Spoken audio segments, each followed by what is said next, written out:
So, even though Madhvacharya had stated that the Srimad Bhagavatam is the most glorious scripture, it was not clearly understood by his previous followers uh, until the time of Sri Madhavendra Puri.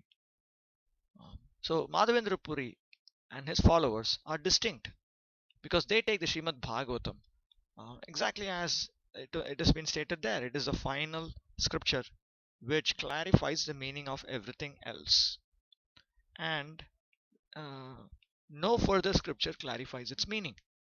So, Madhavendra Puri down, they started presenting the teachings of Srimad Bhagavatam as it is, and therefore this became the Madhavendra Puri family.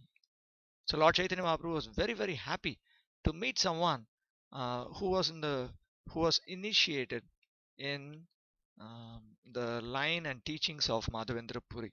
So therefore Lord Chaitanya Mahaprabhu he accepted meals in the family of such a Brahmana because he happened to be a disciple of the Madhavendra Puri family. At Vrindavan, the Lord took bath in 24 important bathing places or ghats. He traveled to all the 12 important vanas, forests. In these forests, all the cows and birds welcomed him as if he were their very old friend. The Lord also began to embrace all the trees of those forests, and by doing so, he felt the symptoms of transcendental ecstasy. Sometimes he fell unconscious, but he was made to regain consciousness by the chanting of the holy name of Krishna. The transcendental symptoms that were visible on the body of the Lord during his travel within the forest of Vrindavan were all unique and inexplicable, and we have just given a synopsis only. Now, that's a very beautiful. There's a description of this in the Chaitanya Charitamrita. One can see it here in Chaitanya Charitamrita, Madhya Leela, chapter 17. The Lord travels to Vrindavan. There's a beautiful description of how Lord Chaitanya Mahaprabhu visited Vrindavan. You will also find this description in a beautiful traditional Bangladesh song, um, which is quite accurate. It is not in any way misinterpreting the teachings of Chaitanya Charitamrita. The moonlight Lord Gaurachan arrives in Vrindavan while dancing, swaying to and fro, and singing the glories of Lord Hari. The creepers adorning the trees of Vrindavan are overwhelmed with ecstatic love, and they are speaking about the glories of Lord Hari. Flocks of birds who live in the groves are singing the name of Lord Hari. Lord Gaura says, Hari Hari. A female parrot responds, Hari Hari. Then all the male and female parrots start singing a loud chorus of the name of Hari. Becoming intoxicated by the holy name, the deer come forward from out of the forest. The peacocks and peahens are dancing and frolicking in ecstatic love. Lord Hari is in his heart. Lord Hari is in his meditation. And he always chants the name of Hari with his voice. Gaurachand is intoxicated by ecstatic mellows and rolls around on the ground while singing and singing Harinam. Arriving on the bank of the Yamuna river, he dances wildly while chanting Hari Hari. Mother Yamuna becomes so ecstatic that she arises and comes forward to wash Lord Gauranga's feet. So, Lord Chaitanya's visit to Vrindavan was extremely fruitful, and in fact, he exhibited his symptoms of love of God to a much greater extent than when he had exhibited earlier in other places. Some of the important places that were visited by the Lord in Vrindavan were Kamyavan, Adishwar, Pavan Sarovar, Kadiravan, Sheshashai, Khelatirtha, Bhandiravan, Bhadravan, Shrivan, Lauhavan, Mahavan, Gokul, Kaliyahrada, Dwadashaditya, Keshitirtha, etc. When he saw the place where the Rasa dance took place, he at once fell down in trance. As long as he remained at Vrindavan, he made his headquarters at Akrurghat. From Vrindavan, his personal servitor Krishna's Vipra induced him to go back to Prayag to take bath during the Magh Mela. The Lord acceded to this proposal, and they started for Prayag. On the way, they met with some Pathans, amongst whom there was a learned Maulana. Pathan. Pathan refers to Muslims. Now there was one learned Muslim priest amongst them. The Lord had some talks with the Maulana and his companions, and the Lord convinced the Maulana that in the Quran also there are descriptions of Bhagavata Dharma and Krishna. All the Pathans were converted to his cult of devotion service. These are Pathan Vaishnavas who had formerly been Muslims. And Lord Chaitanya Mahaprabhu, he teaches how to engage in interfaith dialogue. This is interfaith dialogue, that you very expertly convince them to take to Krishna consciousness. When he returned to Prayag, Srila Rupa Goswami and his youngest brother met him near the Bindu Madhava temple. Rupa Goswami's youngest brother was Anupam. This time the Lord was welcomed by the people of Prayag more respectfully. Vallabha Bhatta. Vallabha Bhatta is Vallabhacharya, the famous big Vallabhacharya of the Vishnu Swami Sampradaya. Vallabha Bhatta, who resided on the other bank of Prayag in the village of Adail, was to receive him at his place. But while going there, the Lord jumped in the river Yamuna. With great difficulty, he was picked up in an unconscious state. Finally, he visited the headquarters of Vallabha Bhatta. This Vallabha Bhatta was one of his chief admirers, but later on he inaugurated his own party, the Vallabha Sampradaya. This Vallabhacharya was uh,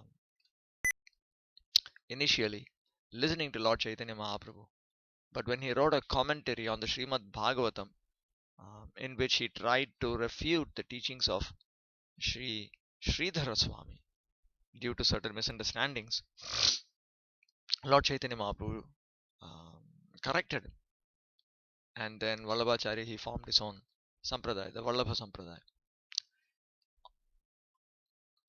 On the bank of the Dashashwamedha Ghat at Prayag for 10 days continuously, the Lord instructed Rupa Goswami in the science of devotional service to the Lord. He taught the Goswami the divisions of the living creatures in the 8,400,000 species of life. Then he taught him about the human species. Out of them, he selected the followers of the Vedic principles. Out of them, the fruitive workers. Out of them, the empiric philosophers.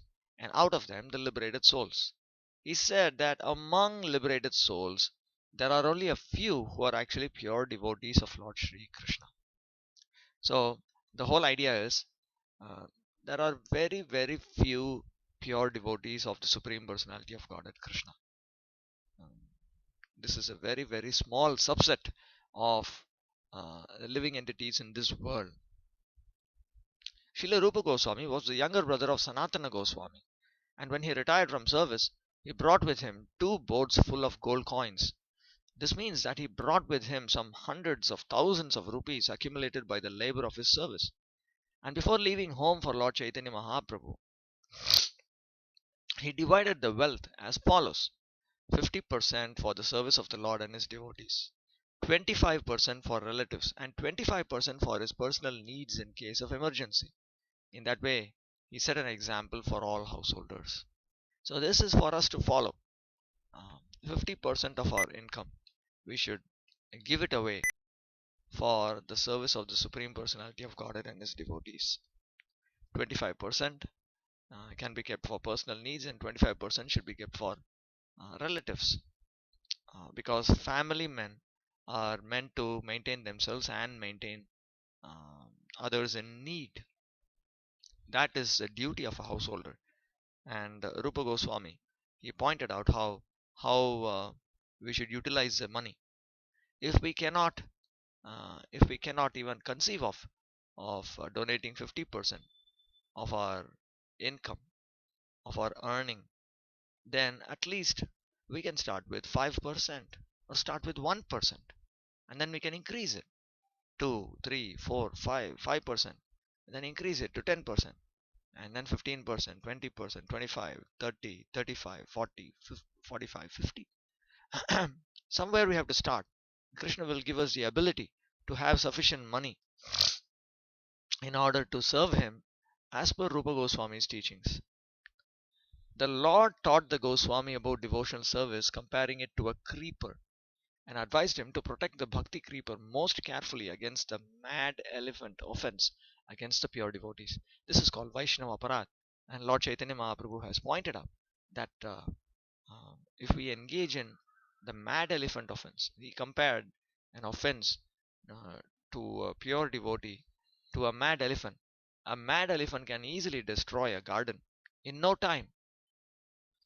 So while our service to Krishna, our attempts to serve Krishna is our devotional service to Krishna has been compared to a creeper. That creeper has to grow, but we have to ensure that it is not destroyed. It is not that if we simply engage in devotional service with sincerity, we will progress in Krishna consciousness. No, that is actually wrong. We have There are certain things that need to be done, and there are certain things that need to be undone. There are certain things we need to be careful about. We have to ensure that we prevent them from happening. For instance, offenses to Vaishnavas. Instead of offending Vaishnavas, why not glorify them? And if we cannot glorify them, let us at least glorify Krishna. If we cannot glorify the Vaishnavas, let us at least glorify Vishnu. We can chant Hare Krishna rather than criticize Krishna's devotees. Specifically, offense to pure devotees are very, very dangerous. So dangerous that Rupa Goswami has dedicated two verses on how we should, actually three verses on how we should deal with Vaishnavas. Um, Here, dadati pratigrihnati guhyamakyati pritchati bhungte bhojayate chaiva shadvidham priti lakshanam. Next of instruction, text 4. Offering gifts in charity, accepting charitable gifts, revealing one's mind and confidence, inquiring confidentially, accepting prasad, and offering prasad are the six symptoms of love shared by one devotee and another.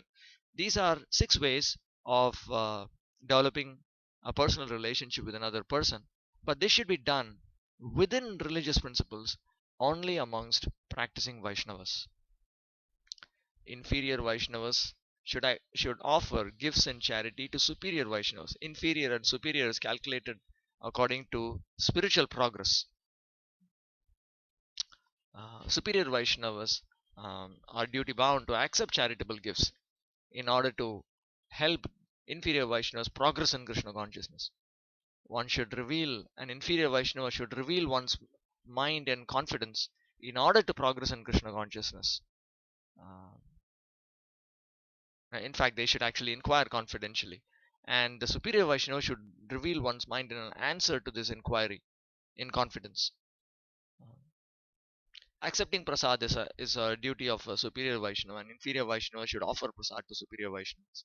The idea is we need the help of superior Vaishnavas in order to progress in Krishna consciousness, and superior Vaishnavas are duty bound to help inferior Vaishnavas um, to progress in Krishna consciousness. And here is another text.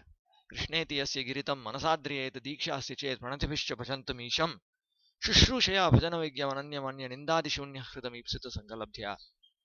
One should mentally honor the devotee who chants the holy name of Lord Krishna. One should offer humble obeisances to the devotee who has undergone spiritual initiation diksha and is engaged in worshipping the deity.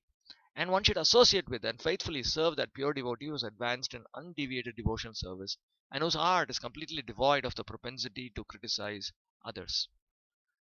This is a very, very important statement. Notice that in amongst while we deal with Vaishnavas, now first of all, Vaishnavas have been graded here according to their desires and their activities, but we have to respect all Vaishnavas. There are grades of offering respect too. It is not that we respect all devotees to the same extent. Here is a quick summary of how we need to respect various levels of devotees. At the lowest level, one has only one good quality. A Vaishnava has only one good quality. He chants Hare Krishna mantra and is taken what in ISKCON we call first initiation. He should be respected in the mind. When a Vaishnava is also second initiated and is practically engaged in devotional service, he should also be respected by being offered obeisances. And like that, as devotees have more and more qualities, they need to be respected more and more. All Vaishnavas have to be respected. This is Rupa Goswami's injunction. They should not be disrespected, um, even though there is a gradation of respect. How this is possible? Um, this is possible when one is blessed by Krishna.